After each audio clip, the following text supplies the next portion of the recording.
Welcome back, Fantasy Fiction Fanatics. It's great to see you again, and I hope you're doing well. Today we are discussing the next set of chapters for Harrow the Ninth, chapters 5 through 9. So let's go ahead and get started with our trivia and get that done so we can jump right into today's class. For the last week trivia, thanks again for everyone who participated. I always love seeing all your answers. The correct answer is 3 times. For as long as you ask the Fae 3 times something, they must answer after the 3rd time.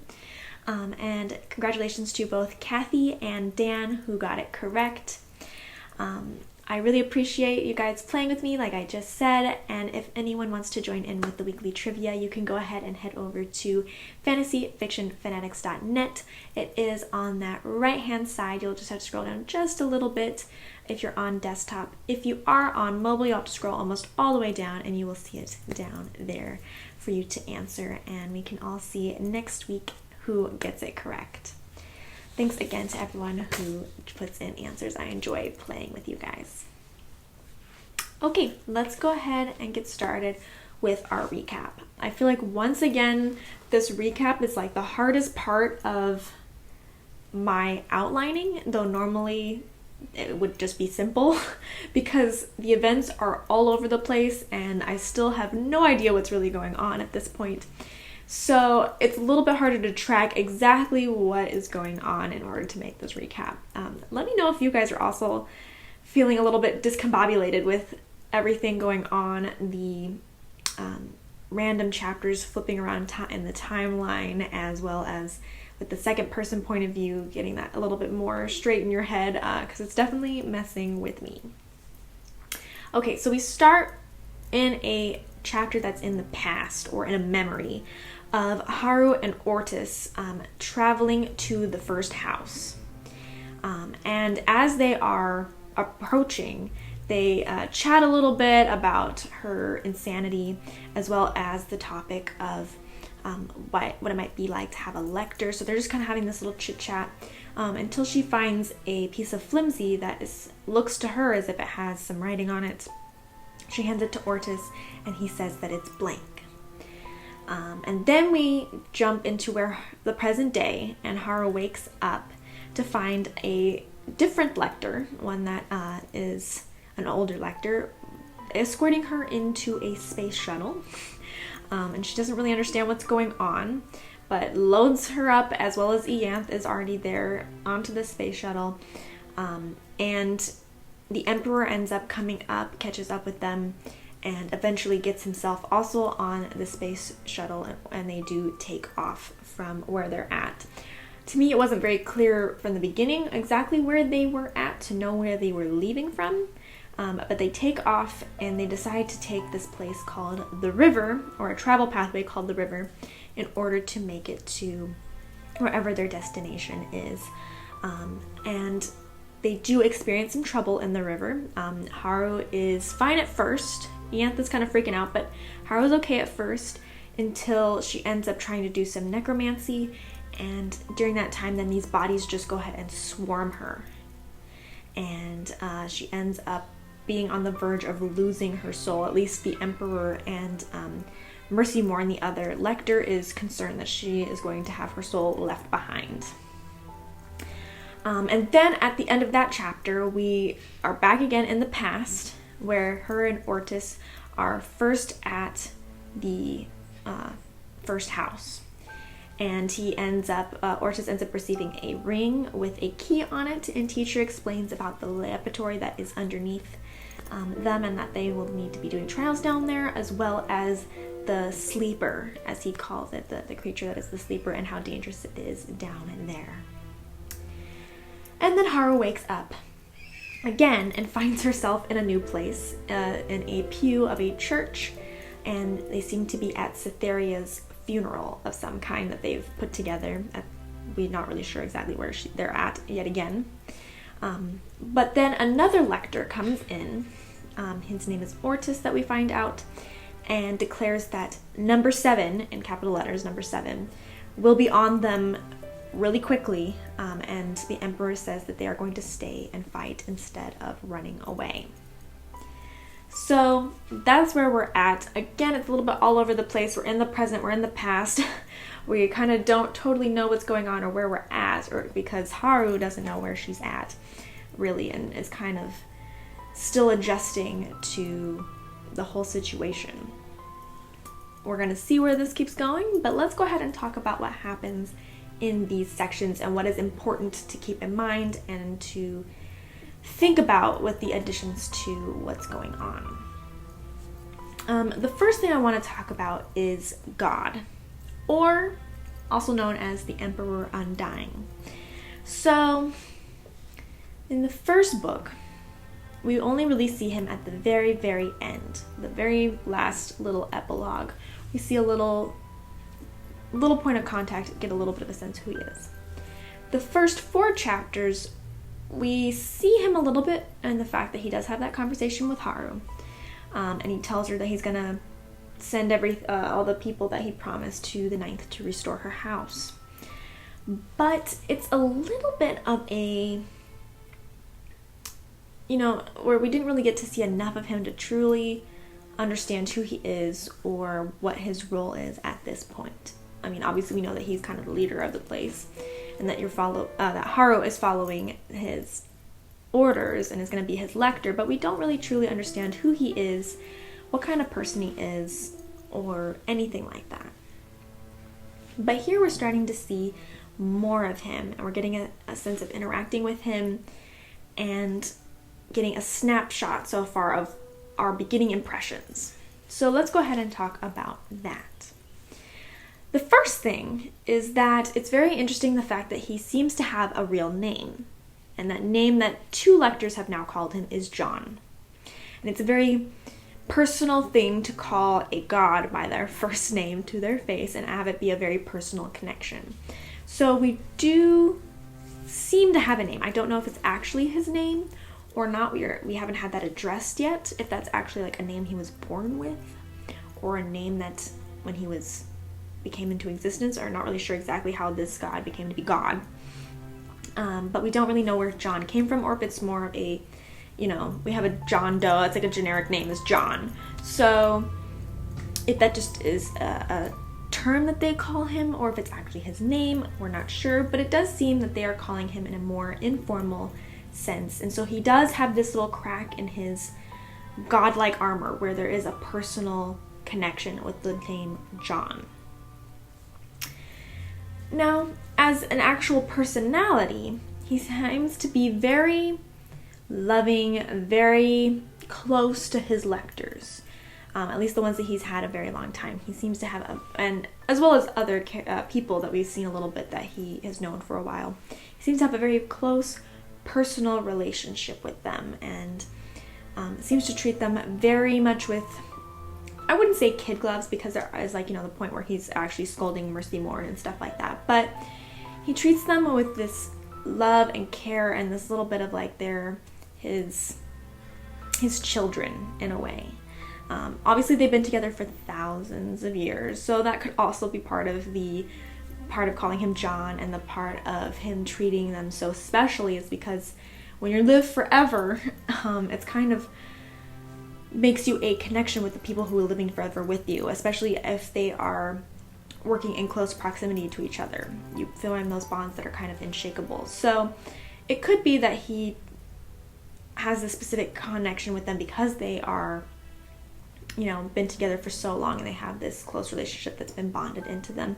Or it could also be just an instinct that he has normally to be like this. We'll have to see as we continue going. But so far we've had this precedent that he is somebody who treats those close to him very, very lovingly and with a huge sense of building bonds between them and having a personal connection.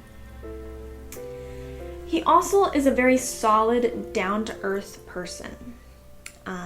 Now, what I mean by that, and the fact that, obviously he's not connected to just one thing, but he's calm, he's reliant, he's realistic, very calculating, somebody who isn't gonna just jump at anything. He's not going to just rush into anything. He's going to be really stable person, which, makes sense as a god, to be calculating and to look at the bigger picture. But he really does keep himself as a calm, calculated person. Even when they're in the river, he's just sitting there chilling, even though it's really a dangerous situation. Obviously, it wasn't dangerous for him, but he was concerned about Ianth and Harrow because they're people he cannot replace. He spent a lot of life and a lot of time to get them in the first place, and he really needs them. So it was a high-stress situation just because he has two unknowns traveling in this river who are not used to it, and it's very dangerous. But he is very solid, very firm, and very calm, cool, collected, acts like nothing is wrong, and everything will just roll off his shoulders. So we're going to see how that progresses, if he's always like that, but it seems like in general he's very much a clear-headed, even-keeled person and is going to be a good leader as a god or a leader of these lyctors should be. And so he's really filling up, at least for my expectations, what his job description is. He really fits that personality for it. He also seems to be very honest, which I really appreciate. He keeps his promises. He showed Harrow, hey, I have all these people that have been in stasis, and then I will go ahead and send them to the 9th, and they can start lives there, and we will rebuild your house like I promised. So it wasn't like an empty gesture. He does have a sense of honesty. He does have a sense that his word means something. So he follows through on what he says, and that is also very important, especially with building bonds of trust between you and people who are going to be doing things for you in life or death situations. You really need those bonds, and you really need that connection with each other. And he is clearly building that connection very strongly with Harrow from the beginning. He's holding up his end of the bargain, and he's treating her with respect and doing what he can for her. But despite all this that we have seen so far, where we're actually starting to interact with him, get a little bit of a sense of who he is and what kind of person he portrays himself as, at least, we're very much still a mystery with who the Emperor is. We don't know anything about how he came to be. We don't have any idea as to really what he's gone through with these lyctors. We still don't even really truly understand what's going on in this situation. So there's still a lot of mystery to him. And part of me, while I was reading, kept thinking, is this just a front or is this real? Is this really who he is? Or is this just a front he puts up to make it so people follow him and will do what he needs them to do? I don't know why I thought that or what made me give that specific impression, but it does seem to be tickling in my back of my mind where, like, this is a god where he could really be anything, and we don't really know at this point who he is, and if this small little snapshot is really going to turn out to be who he is actually, or if this is at this moment just how we are perceiving him to be. So definitely feel like there's room for the Emperor or the god to progress and to become more than what he is at this moment, especially since for the characters he is somebody that's larger than life. For Harrow especially, he is still, she has the mindset that he is a god and he is larger than life. Next, I'd like to talk a little bit about world building. Now, in book 1, I know we didn't really discuss too much about world building in the course of that book. We did a little bit at the beginning, and here and there we did a little bit, but I will admit that the world that we are creating in the first one was very limited to the first house, so we didn't have a whole lot to discuss because we had already discussed the area that they were in, and we were living in that setting almost exclusively, other than a little bit of the 9th house. And we kind of had the same base of rules for that world, and we're building off of that base that we had going for us. But now we're in this second book, and we're getting some more world building in the fact that we are sensing new places. We are getting to know new things that exist in this world, in this universe. So I wanted to go ahead and address it and talk to you a little bit about that. It's always important from a reader point of view as well as an author point of view to make a world that's believable and interesting to read about, and that causes enough obstacles as well for, you know, our characters, as much as, you know, actual people and events that are obstacles. So it's very important to keep in mind what the world is and how that contributes to the story. The main thing that we have going for us in this section here is the river.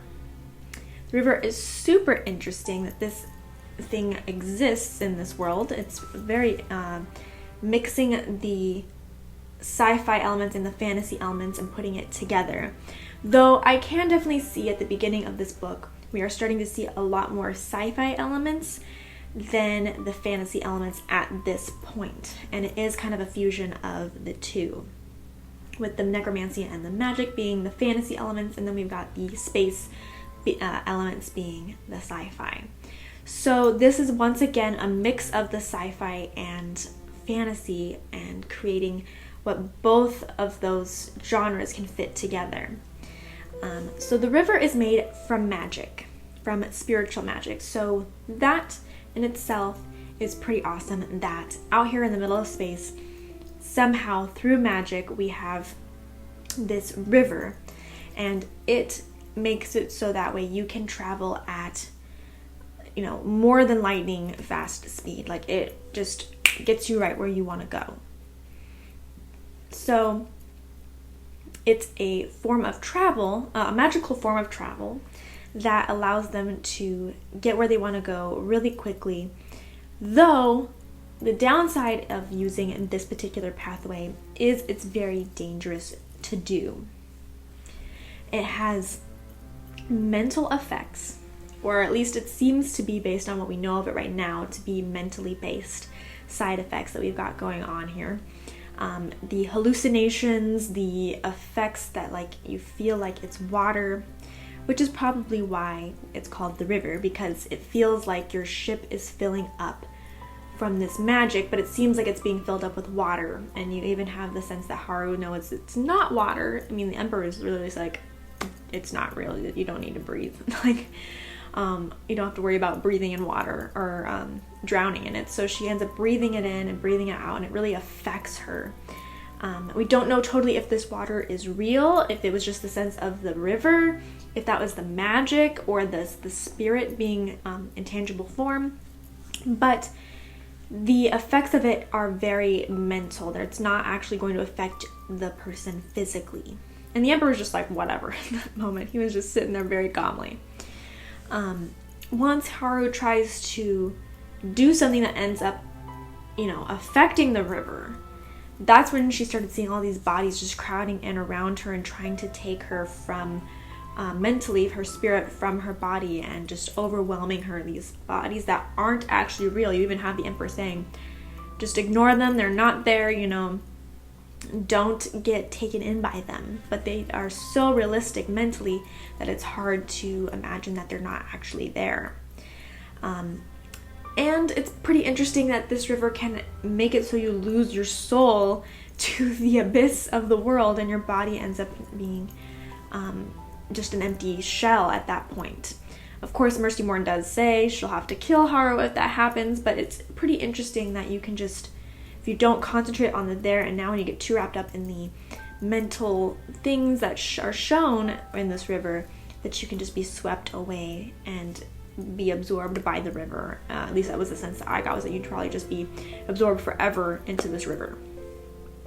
The question is then, would you then become one of the bodies that shows up mentally for the other people? That would be an interesting thing to know.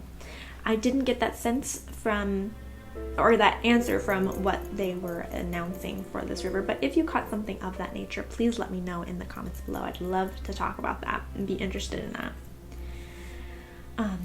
But yeah, so this river is a very complicated space, a very complicated thing that exists in this world. So we really see how in this universe, the sci-fi and the vacuum of space can then combine with the spirit magic here, and create something that is entirely unique and interesting and can let people travel at, crazy speeds, but it is a very dangerous route. So super, super interesting, super amazing element and location here in the world that we have from Tamsyn Muir. And we also, like I mentioned, we are seeing a lot more of the sci-fi elements. We're getting a sense to know about more of like what it's like in space and what space life is like a little bit from the place that we are at originally that Harrow is taken from, and where they're going when we see the church that we get to. At least it seems like a church since she was sitting in a pew and they were having a funeral there. The thing that's going to be interesting to know that will continue our world building and continue to, enrichen our story is if we find out what kind of church this was, because we're not on the original 9 planets. We are out in this vast space in an unknown location of it. So it is unlikely, at least unless we find out more about the Emperor, of course, that this church would be for the god, the Emperor Undying. It could be if he saved other worlds, which we have no indication that is the case. We only know about him saving the 9 planets originally, and the 9 houses, but it could possibly be that he saved other places and that this church is a sacred place to him. But if not, if this is for something else, or if this is much older, what are these churches, what kind of a church is this out in the middle of, the space that's way far away from where we originally were? What kind of god or deity is it supposed to be sacred to? That would be very interesting to know. It's already interesting enough to know that there is a church out in this unknown space that we have entered. Until we find out where exactly this church is located, it is harder to understand exactly how this fits into our world. But we are going to find out, hopefully, very soon and understand a little bit more about this world and its past and its history based on this church and upcoming other places that we visit. Now let's move forward to Harrow's changed past. So it has now been throughout this book that we have seen glimpses into the past that is fake, or not dealing with Gideon and dealing with Ortis instead. So these are memories that she has based on whatever happened that made her think that Ortis used to be her cavalier. The interesting thing is that we switch from the second person to the third person point of view. I'm not sure exactly why the author chose to do that, other than maybe to dictate better definition between when you're in the present and when you're in the past.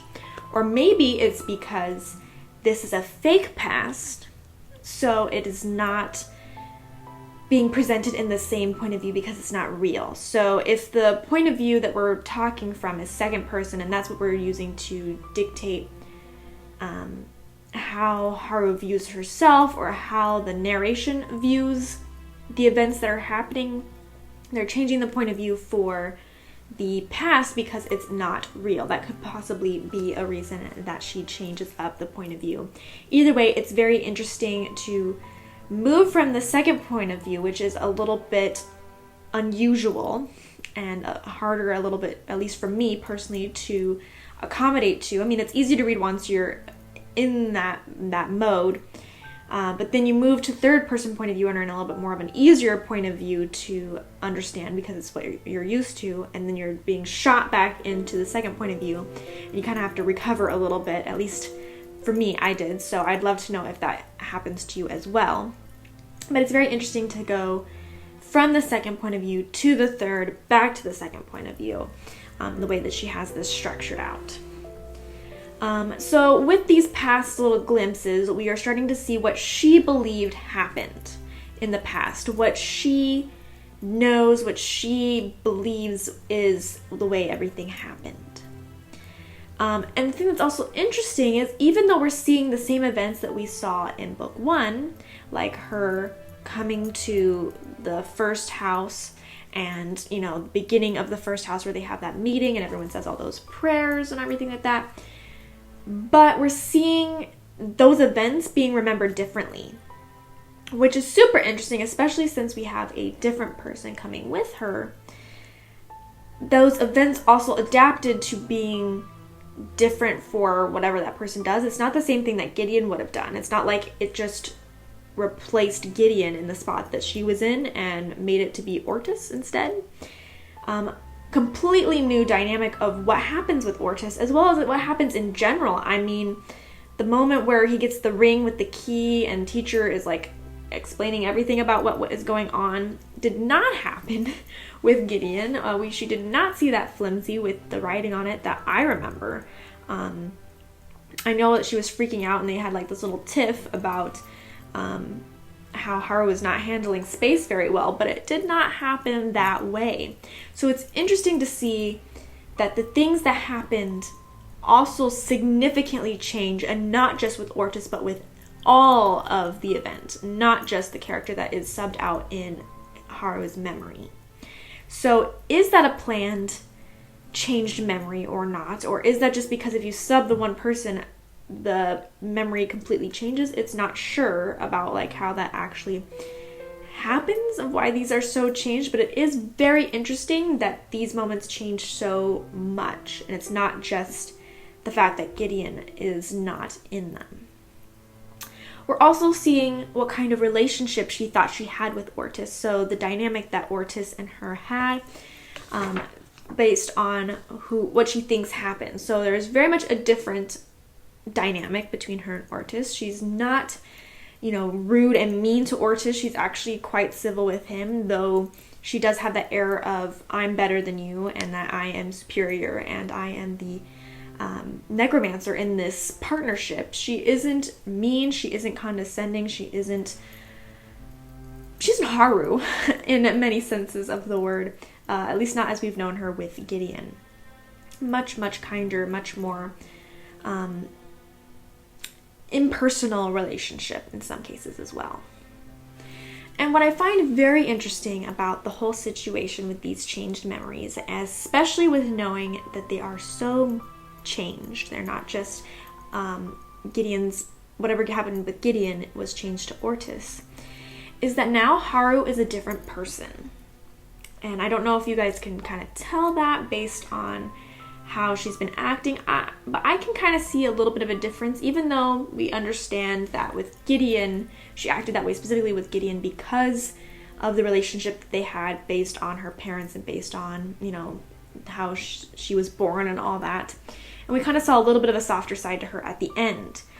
But still, this seems like we have a little bit more of a softer-hearted Harrow at the moment, though she is pretty much out of it, so maybe it will come back when she's a little bit less throwing up all the time. But I do think part of it has to do with these past moments. A person's past and the person's experiences are very much a part of a person and helps them develop to be who they are in the end result.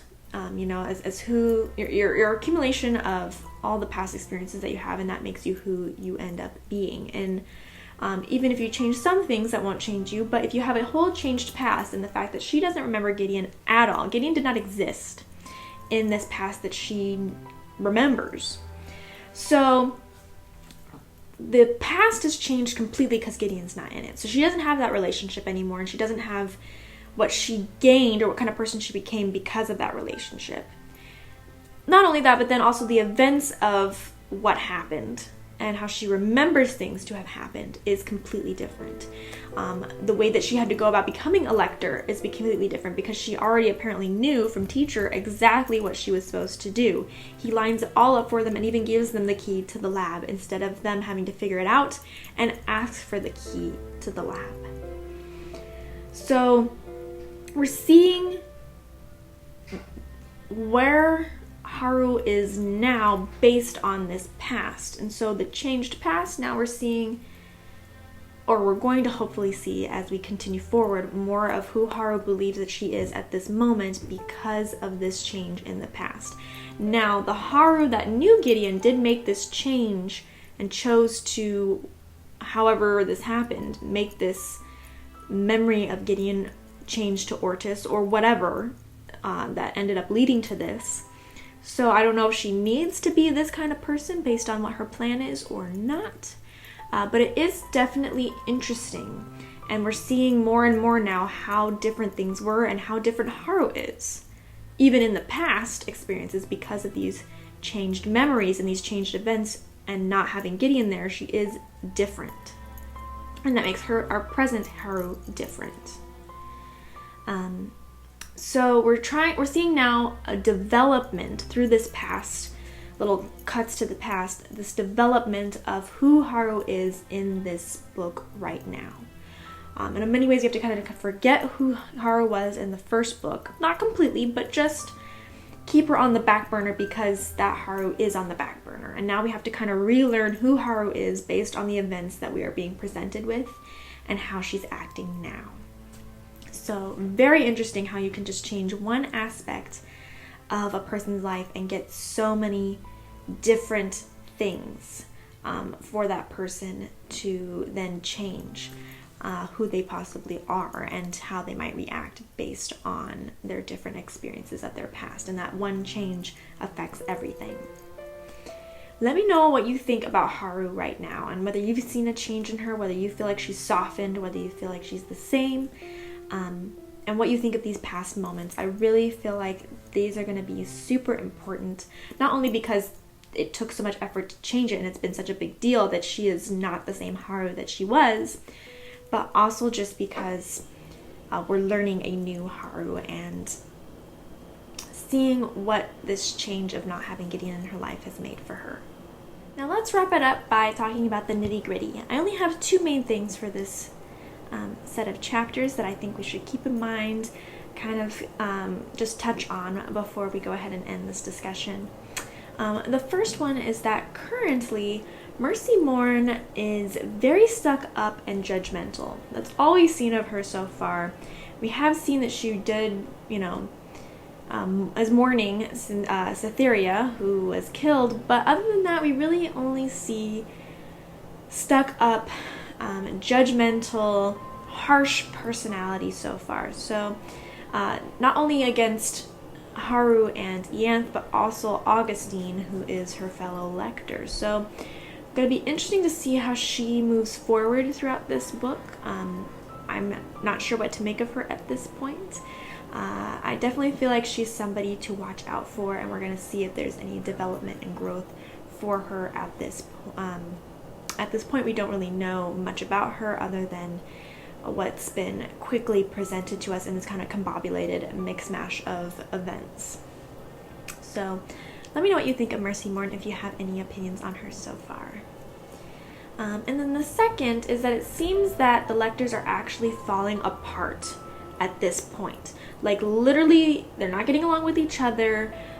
We've had Cytherea, who in the first book went and wanted to kill all the lector candidates so that way no one could join because she was trying to get back at the king or the Emperor Undying and make it so he comes back where he shouldn't come back. And it's like all the lectors are just falling apart. They're mad at each other. They're, despite loving God, they want to destroy him and destroy his efforts. They are not cohesive at all. It's very much a struggle and all over the place right now, and that seems like it's going to be a deterrent. So Harrow and Ianthe coming into this situation, how are they supposed to fit in with a group of people who don't even get along with each other and don't fit together very well? Are they going to be able to make everyone work together better? Are they not? What is the situation that they're really entering, and how is this going to affect their battle, since they are battling against these forces that are very, very strong? So that's it. That's all I had for the discussion on this set of chapters. Again, we're kind of all over the place, and I still feel like as a reader, I'm trying to find my footing in this book. I'd love to hear your thoughts and your feelings of what's going on right now, and anything that I've talked about or anything that I missed. I would love to hear your thoughts and opinions. You can comment down below, or if that is not the best place for you, you're also welcome to head over to Facebook at facebook.com/fantasyfiction1, Or you're also welcome to reach out to me on Twitter, which is at fantasyfiction1.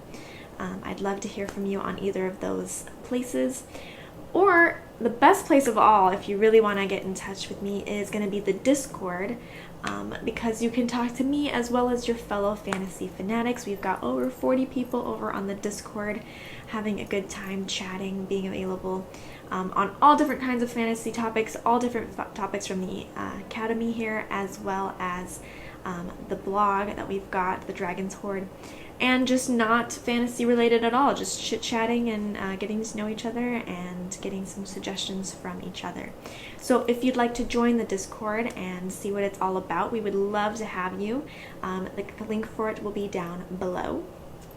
Also, if you want more content from me, you want book reviews, if you want book suggestions, discussions I have, or my thoughts on things all fantasy or reading related, go ahead over to fantasyfictionfanatics.net. You can go ahead and find all that on there, lots of different kinds of content. And of course, if you ever want to see something particular on the Academy or on the Dragon's Hoard, you're welcome to let me know. Also, if you want updates from me, as well as some behind the scenes and other things like that on the blog, you can also sign up for the newsletter.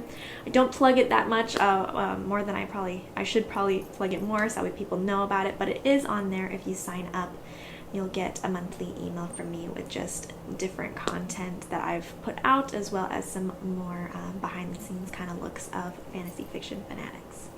So I guess I will see you guys in the next one, and happy reading. Bye.